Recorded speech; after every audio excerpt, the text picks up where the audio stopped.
Hello, everyone. Welcome to Straight Talk on Social Media. This is Ian Desher, Director of Nonprofit Marketing from Pivot Group, talking to you on what is a lovely Friday, Spring Friday here in Portland, Oregon. I hope it is lovely where you are as well. We are going to be talking today about images and video as they relate to social media. This is going to be another one of those webinars where I try to just give you a bunch of ideas for how you might do handle a certain aspect of social media. So we'll do that in a minute. First of all, though, let's talk about the news from the last few weeks of social media. So first of all, there is a Facebook page redesign that is coming, and you can see some glimpses of it here, some different aspects of the page highlighted. First of all, your main content is now sort of going to be appearing more to the right of the page. And over on the left-hand side, then you're going to be getting some information. Your viewers will see information about how many people like you and your friends that you can invite to the page and things like that. Then around the top, you'll see that there is some navigation for the page, where to look at the page or its activity or anything like that. And then information for admins about sort of whether there are new people who have liked your page or people who have sent you messages, things like that. So this is just something that you can expect to see. Facebook is starting to roll it out slowly, so all of us will eventually see the new Facebook page. My individual profile, interestingly, just got changed this past week. They've been rolling out new profiles for quite a while now.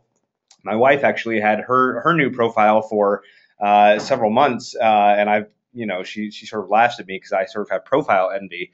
But I finally got mine this week, and so I assume these company pages will roll around similarly, sort of slowly to a few users at a time, and we'll all start to see this new Facebook page design in the next months. Another thing, I've talked about this on these webinars, and this was just sort of further confirmation of it. This was an article that appeared on CNET, and just confirming what we sort of know to be true, which is that Facebook is being very open and, in fact, confirmed for CNET in this article that they are, reducing the amount that company pages are showing up in people's organic listings, and instead on the news feed and things like that, and instead are really wanting marketers or companies to be using sponsored stories and Facebook ads to promote their content. So it's not good news for those of us who have company pages. It really does mean that Facebook is sort of more and more reducing us. And it's interesting to me that they're being so open about it. I mean, I guess on one hand, it's good that they're being transparent about it so that we all sort of know what can be done. On the other hand, it is unfortunate that instead of the newsfeed being a place where sort of things are showing up in equal measure, companies are sort of being reduced. Their posts are being reduced in terms of the amount that people will see them, based on even though people have liked their pages. So I do think that's an unfortunate move on Facebook's part, but obviously Facebook itself is a business and is trying to make money, and that's the reason behind this. An interesting study that came out in the last couple weeks said that 30% of U.S. adults get their news from Facebook. So Facebook has become sort of a primary news source for almost a third of U.S. adults. So I thought that was fascinating because Facebook is sort of turning into this place where not only do you browse to see what's going on with your friends, but you also count on it to you count on the articles that your friends have posted and status updates that they've written to tell you what's going on in the world. And I have to admit, I saw this study and I thought to myself, yeah, honestly, Facebook is probably where I get most of my news as well. Facebook would argue that not only are you getting your news from Facebook, but it's actually the news that is most important to you, relatively speaking, because it's the news that would be shared by your friends and those close to you. So anyway, an interesting study, and I think we'll see that number continue to grow because this has only been rising, a number that's been rising, and I think will only do so more as traditional news outlets like newspapers and things like that continue to decline. Twitter started rolling out their new profile look. You've heard me use the term Facebookification before, and this is very much in keeping with that. So what you're seeing here with their new profile look, and Floyd Mayweather just happened to be an example that I saw out there of the new look. But you can see here sort of the stats of who's following him, who he's following, and then his posts running down the middle of the page, and then off to the right. Twitter's suggestions about who to follow and the trends that are happening, and then off to the left, people who are connected to Floyd Mayweather. So very similar to a Facebook profile look, and something that Twitter's doing, to sort of make Twitter more mainstream, make it more like that other site that people are using all the time, Facebook. And so interesting to see this move on their part.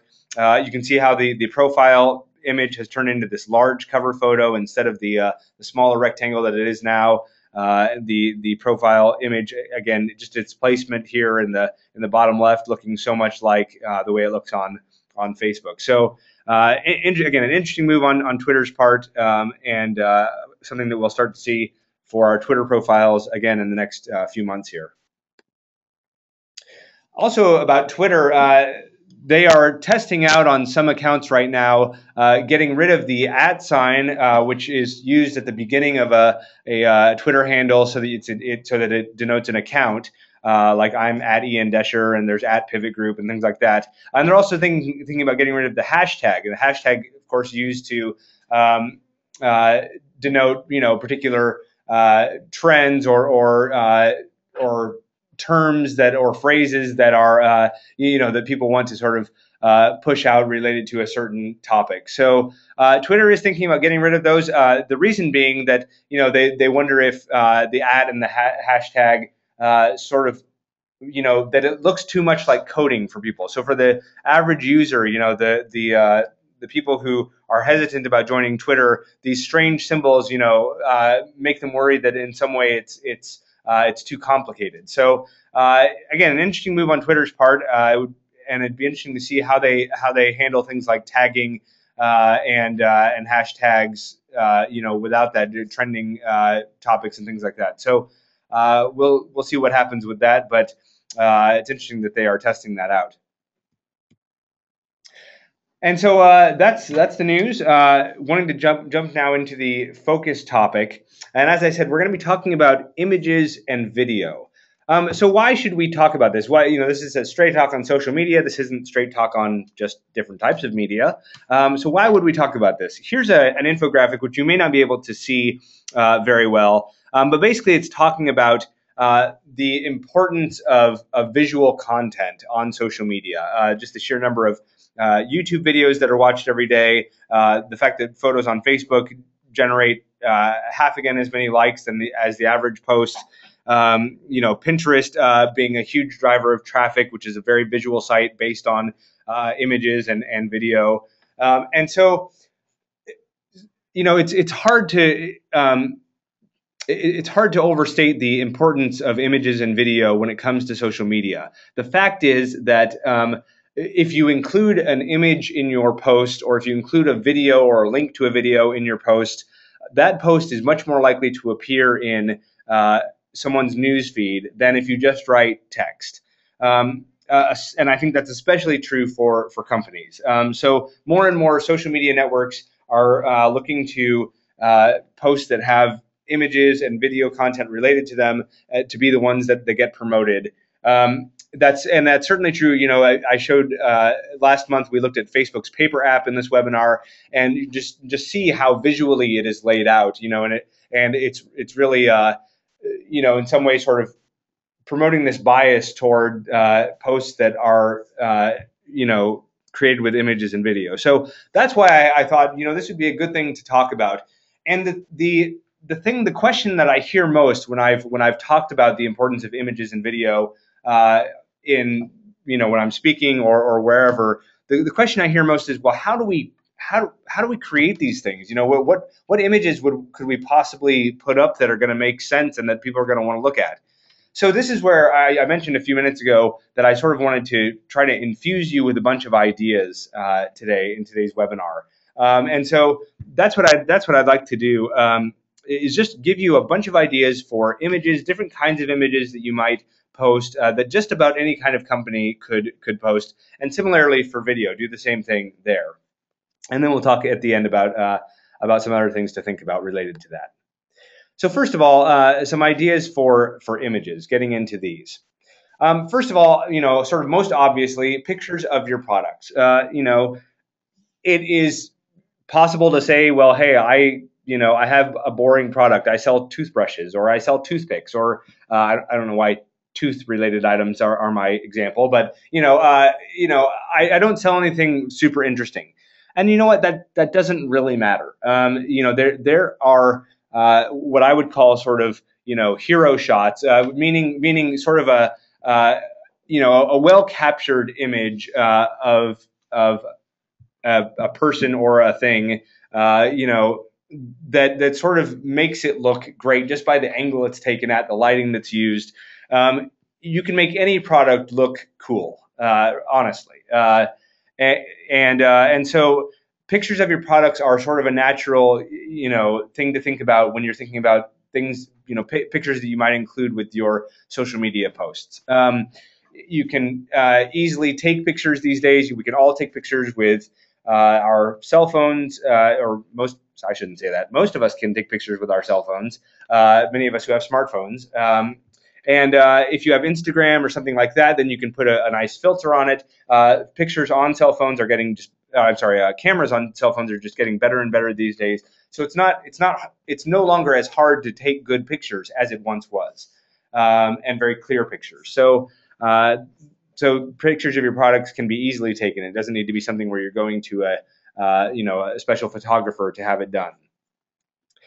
Second idea, well, pictures of people using your products. Okay, so that's sort of the next step, right? Could get harder if you do sell toothpicks, but for most products, you can show people using your products, and so much stock photography is out there and is successful because it's showing attractive people using different kinds of products, right? I mean, that's sort of I don't know where people who take stock photography find all these beautiful people, but that's what stock photography is sort of built around. We like seeing people who look healthy and successful and sincere and all of those things using the products that we want to use. So get pictures of people using your products. Again, it doesn't have to be models. It can be people in your local area. It can be any of your best customers.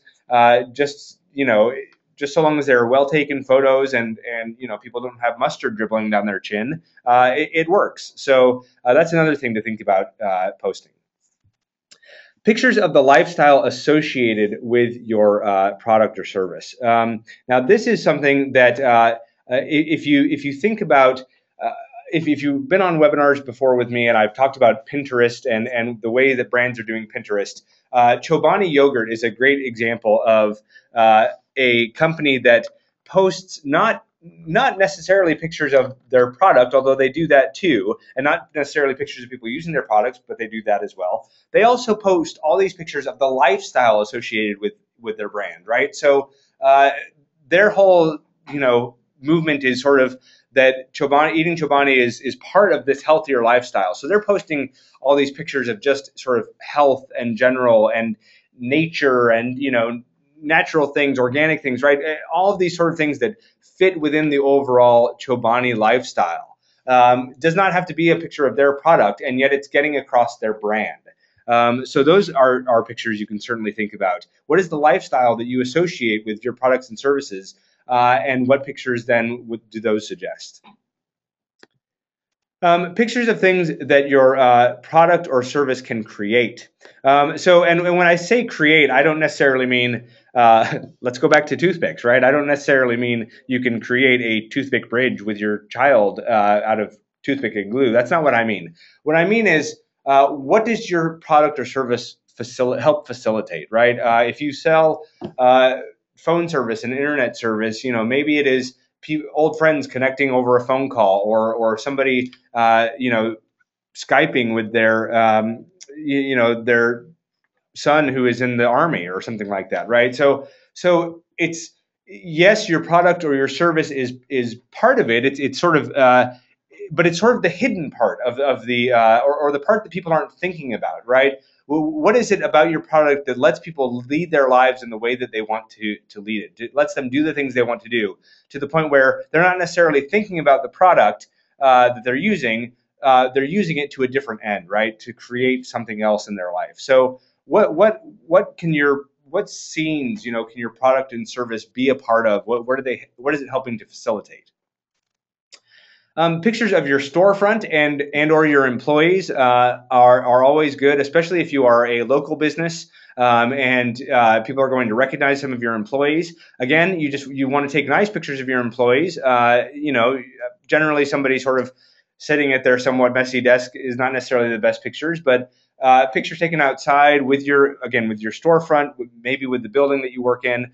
These are all pictures that you can take and that are going to help sort of reinforce this sense of either being a local company, or if you're a bigger company, give this sense that, hey, our company is made up of real people, right? Even though we're a huge company, we are made up of real people who have real faces and real stories. Pictures of products and services under development is number 6, right? So most of us, if we have a business, we're selling one thing, but often we're developing something else. We're thinking about launching something else. And so show those pictures, even if you don't necessarily want to give away too much, but you can even post sort of teasers of things, right? Or you can, post a picture of something that's almost ready to come to market. But just show things that, if it's something where you're sort of testing out a new product in the office, you can sort of show people playing around with it and getting a glimpse at it. And all of those sorts of things where you can sort of say, hey, these are the things that are coming from us soon are going to be interesting. Number 7, things that go well with your product or service. So,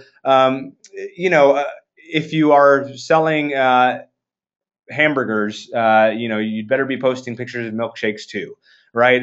If you are if you are a company that focuses on some kind of technology, what are the other pieces of technology or the software that can accompany your technology well? Those are the sorts of things that you can post pictures of. Again, it's similar to the whole idea of pictures of the lifestyle associated with your brand, but it's different. It's the things that sort of complement the products and services that you have. If you have any partner companies, featuring their products and services may make sense as well. Number 8, pictures of your local area, scenery pictures, things like that. Again, if you are a company that people think of as a local company, or if you're based in a particular place, again, even if you're huge and you have a headquarters somewhere, taking pictures of the local area and the scenery, really, maybe somebody would come back and find an example that I haven't thought of and refute this, but I really think that just about any well-taken picture of any sort of nature scene can be beautiful. It doesn't matter if it's mountains or seaside or cornfields or just blue sky. If you take it well and it looks nice, it's going to be beautiful. So that's something that you can think about doing.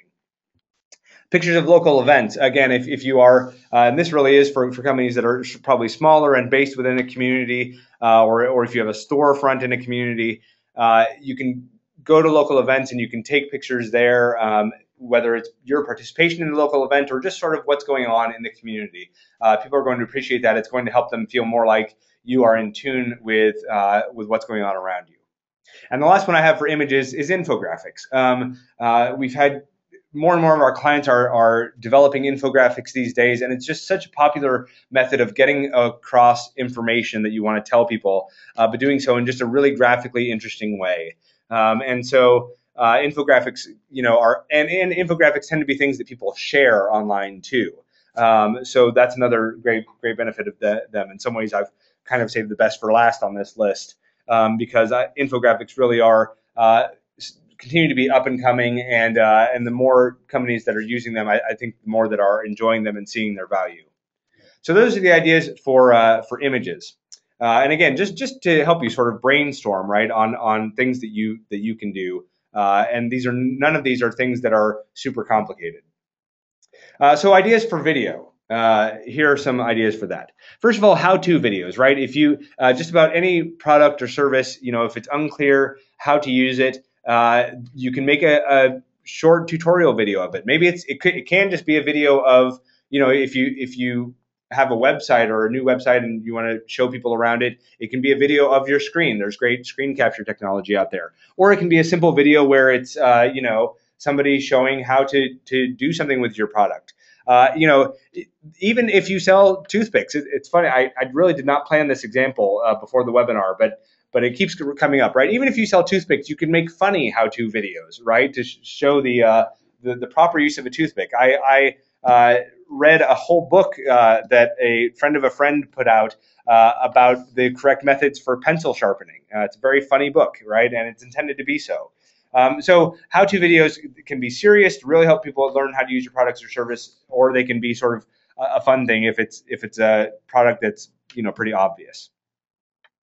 Number two, product development videos. So this is again along the lines of my idea about images of products in development. You can take a video of something, whether it is a new technology that's being developed or whether it's something on an assembly line, sort of showing how that process works and how things get put together. Or whether it's just sort of showing how a new product gets from A to B, right? How does telephone service work? Well, there are all these telephone lines, and we hook up the equipment here, and it goes to the line. That sort of thing. Testimonial videos are great. They are gold if you can get them. Just people saying nice things about your products. Edited, not in a huge way, but edited enough so that it's people are making sense and sound coherent. These videos can be great. They're not hard to do. All it takes is the customer coming in or you going to them and you using a camera to capture what they have to say. Leadership and or employee videos. So again, this is where you want to give a personal face to your company, and so you can have whether it is your president or your CEO talking about the company and maybe talking about its future plans or talking about a new development or something like that is always great. Employees, whether it's employees again talking about something going on with the company or having a good time, or hey, I'm Joe and I work in product development and I just want to tell you a little bit about what I do during my day. Those sorts of things where anything you can do to help give the company a more personal face. That's what these videos are going to help do. And if there's something, sort of troubling going on with your company, if there's some sort of merger that's coming up or anything that is going to sort of raise questions with your customers, it can be a great way to sort of ease people's minds and reassure them when they see, the leader of the company coming in and talking about the situation. Vlogs, if you haven't heard of a vlog, it is a video blog, is what that means. So this is just something where you're taking a quick, you're talking about the same things you might in a blog, sort of what's going on or some ideas you have about something, but it's done in a video format, right? So it's often just a person, talking in front of a camera and sort of giving an update on new things that are going on at the company or anything like that. It's similar to number 4, but a vlog format would generally be, usually if you do a vlog for a company, it's going to be 1 or 2 people who are in charge of it, who are doing it all the time, and it's going to hopefully be on some sort of regularly repeating schedule. So whether it's 2 times a week or once a week or once a month or something like that, you want to have that consistent.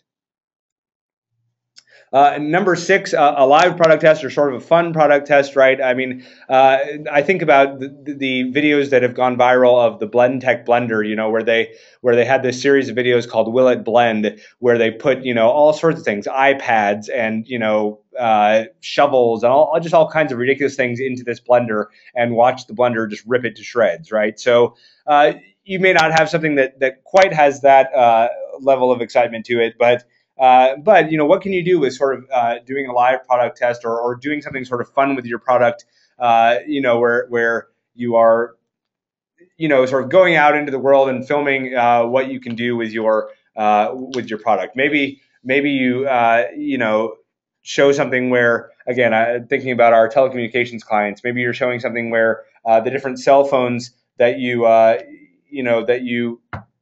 offer to people, you sort of show this demonstration of all of them being called at once and all of their ringtones combining into this huge symphony.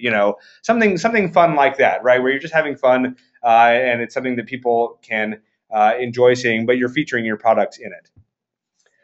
Number 7 is a tips video, right? So what are some tips that are related to your product or service? This is not necessarily a how-to video, and it's not necessarily about your product in particular, but things like, again, thinking about our telecommunications clients, right? Tips on internet safety for kids, right? A video about that, or tips on how to keep your TV connection looking good, even when there's a storm outside, or something like that, right? Something where you're talking about something that is related to your product, but you're not necessarily talking about the product itself. You're just offering some helpful information for people who are using your products on something that's related. That can be really useful for people. Number 8, an assembly video. So again, if your product or service, if your product really, requires putting together something, you can show how that's done. I recently did a little project for my wife and wanted to do some origami things, and found very helpful videos online that showed the folds. Because I'm not great at origami, first of all, and second of all, I'm definitely not great when all I have to look at is written instructions or even instructions with pictures. So seeing the videos were great. So anything like that, if there's anything that requires people to put something together, a video on how to do that can be useful. Number 9, a company history or story video. So something where you're talking about how your company came to be, or some aspect of its history can be really fun. You can do it in segments where you're talking about, sort of the first decade of your company, and then you have another sort of episode of it where you're talking about the next decade of your company's development. These can be fun things to do that give people more of an insight into your company and its character and who it is. And the last idea for video is commercials. It does not hurt to post your commercials on social media. You don't want to be pushy about it, but certainly, especially if your commercials are fun and creative, those may be the most sort of professionally produced videos you make all year, and so going ahead and putting those out as well is certainly worth your time to do. So I have just a couple minutes left, and I want to talk briefly about a couple of takeaways. So again, just the importance for social media of images and video, as I said before, can't be overstated. If you are using images and video in your posts are much more likely to be to not only attract people's attention, but to be put forward by Facebook and Twitter into people's news feeds. So really think about that, and that's why I wanted to talk about this today. Takeaway number 2 is all of these possible ideas. I do hope that some of them are helpful, or maybe spark your own thinking, which leads me to number 3. The ideas, of course, are unlimited, right? I didn't have to stop at 10. I could have given you 100 if we had only endless time, right? There really are, unlimited ways that you can use images and videos. So, start with my list if you want to, and then think about anything else that you might want to do. And the more imaginative you can be, the more likely it is that you're going to give people something that they hadn't thought of before, and that they're going to want to run with. Maybe your, company starts putting out these really fun memes like we're all seeing, right? Where it's just some sort of funny picture with a funny saying on it that's making people laugh. Maybe you become known for that, even though you are, the toothpick company. Think about Old Spice, right? The product that they have is not necessarily super exciting, but look what they've done with it. And the last takeaway, which is a really important one, is professional quality is not required. You do not necessarily have to spend a lot of money and have a big budget to make these things as well produced as possible. As I said before, it's so much easier now to take good-looking pictures with cameras on cell phones. And that's true of video as well. The video quality that comes off of cell phones, or even from really inexpensive cameras, is still HD quality and everything. So you really don't need to feel like you have to bring in a professional videographer or professional photographer for these projects, you can do a lot just with sort of the tools that you probably carry around in your pocket with you every day. So that's all I have. Thank you so much for joining me. Next month, I will be out of the country on the second Friday of the month, which is the 9th, but I will be back on Friday, May 16th. So we will go for the third Friday of the month in May. And I'm not sure what we'll be talking about yet, but I have a feeling it will be related to social media. For our telecommunications clients, Dave Neustraden's next Straight Talk on Telco Marketing webinar is Wednesday, April 30th at 11 o'clock Pacific. Thank you so much for joining me once again, and have a wonderful weekend. Remember to keep your media social and your talk straight. Bye-bye.